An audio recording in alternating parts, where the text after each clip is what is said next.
I just want to address the directors of Fiji Rugby Union, our honored guest this morning, Mr. Bruce Cook, World Rugby Development Manager, Tony Thorpe.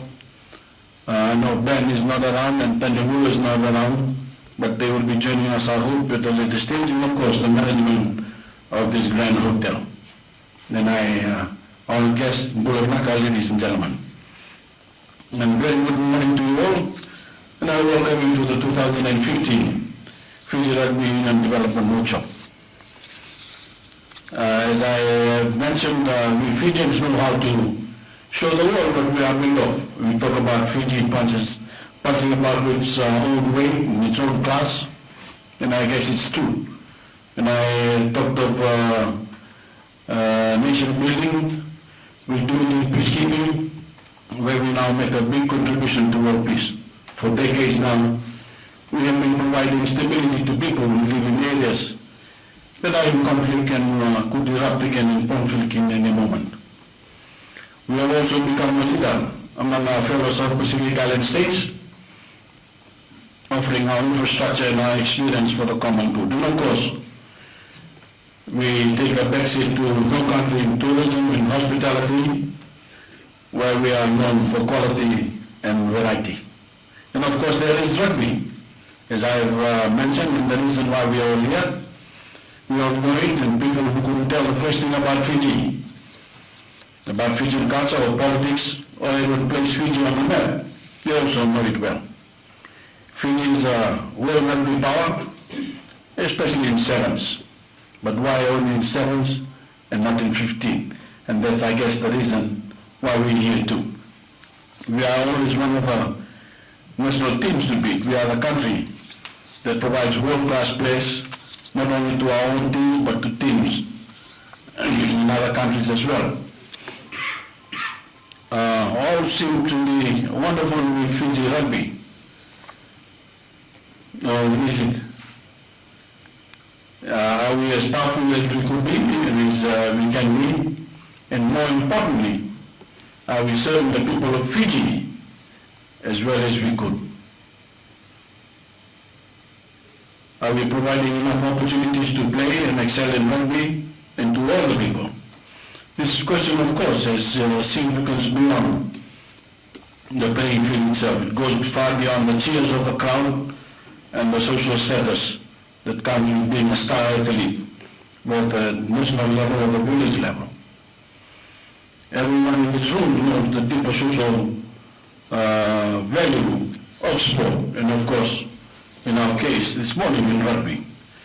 Participating in sport teaches perseverance, personal responsibility, teamwork, fair play, strategic and tactical thinking and problem solving. Many young people were aimless and without aspirations before they discovered sport. And we all know world famous stories of the past about our sports people. But sport showed them how to overcome adversity, how to fit in with their peers, how to strive towards a goal and not stop until they reached it. It taught them how to succeed, and they took that into the rest of their lives. Even after the competitive playing days were over, they had emerged from sport with high personal standards, as we see in this morning's paper with Naituku, with a desire to excel, to achieve, and to keep their commitments. They became better students, better parents, better workers, and better professionals. And I'm convinced that Fiji's dedication to sport and fitness is one of the strongest building blocks of our national character, and rugby is a part of that. And that's a bit that I explained in my talk in Lagos this morning. And really the reason I wanted to be back as president of the Fiji Rugby Union, so I can help you develop rugby sports as Prime Minister. As I said, we are here to develop a rugby program with an eye toward world competition, but few players will reach that level, so we know that our work has a much deeper social value that we must all embrace. It's not all about getting contracts, even though a lot aspire to that. It's not all about being part of the World Cup rugby, even though we all want to win World Cup, and we know that. And I'm most grateful for the president of Mr. Bruce Cook, who has won great praise and much deserved praise. I might add for his work in developing rugby around the world. He has been given credit for a remarkable rise of the rugby program in Portugal, for example, and his dedication to building this sport in countries where it is little known, and in countries like Fiji, where it is very popular, as one of a great many admirers around the world. But Mr. Cook is not in this for the admiration. His legacy consists of many rugby programs that are now stronger and more popular because of his dedication.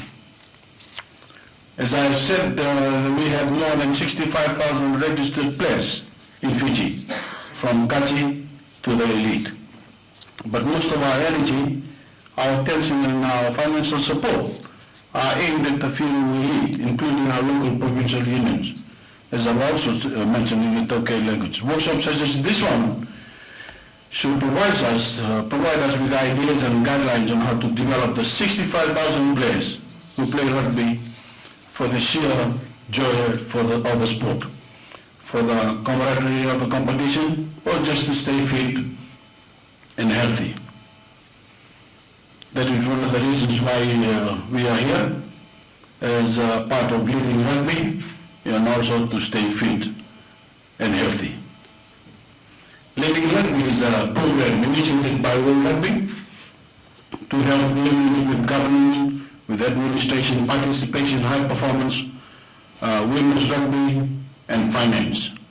All support that World Rugby gives to national unions aimed at improving the sport in all aspects and at all levels in its member country. It was first, I understand, introduced in our Oceania region in 2014 in Tahiti.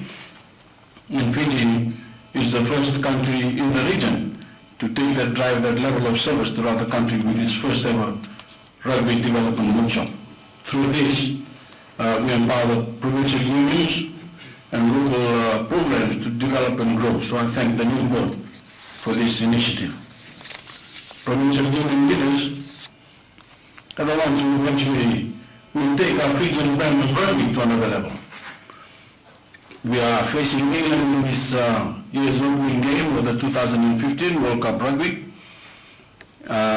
In the near term, our role is to make sure that our performance in this year's tournament will be an inspiration to our children and grandchildren. Just as we did in 1977, when we beat the British Lions, and in 1939 when we toured New Zealand for the first time and returned home undefeated. That has never been done again, not before or since, by any other national team. Or in 1952, when our performance against the Wallabies reignited interest in rugby in Australia. What we will learn in the next 2 days should be a start, and hopefully to lead rugby within our provinces. Fiji is blessed with a massive amount of local talent and resources. We have been testing the world's best with these talents. Imagine if we strengthen our local unions with proper governance and leadership, coaching, refereeing, strength and conditioning, and medical knowledge. And we hope to start that today. We are very much at a crossroads, and it is time to commit. And I'm asking provincial administrators here to commit ourselves to this rugby development that we're going to talk about in the next couple of days. But imagine also the possibilities if we have to lift up people through rugby. Rugby is a great, as we all know, rugby is a great unifier in the country because all Fijians rally around our national teams. But it can be a much greater unifier. We have before us the opportunity to encourage our women to aspire to the same championship form as our men, to encourage more women to take up the sport. We have before us the opportunity to increase our talent pool by encouraging people from all our communities to play rugby beginning at a young age.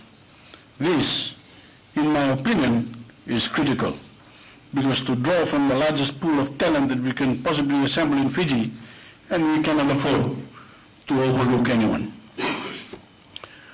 We are one Fiji, and rugby is the key national sport.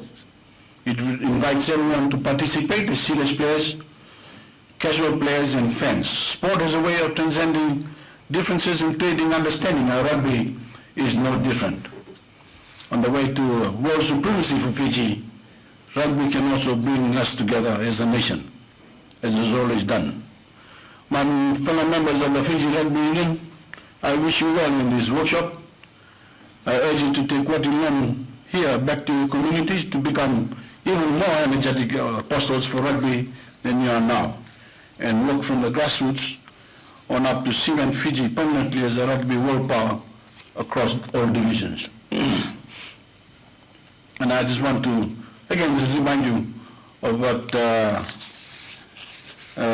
Tony told us on the first board meeting. All we have to do is beat England and beat Australia, and we're in the cup finals for this year. No big deal. We can beat Vinaka.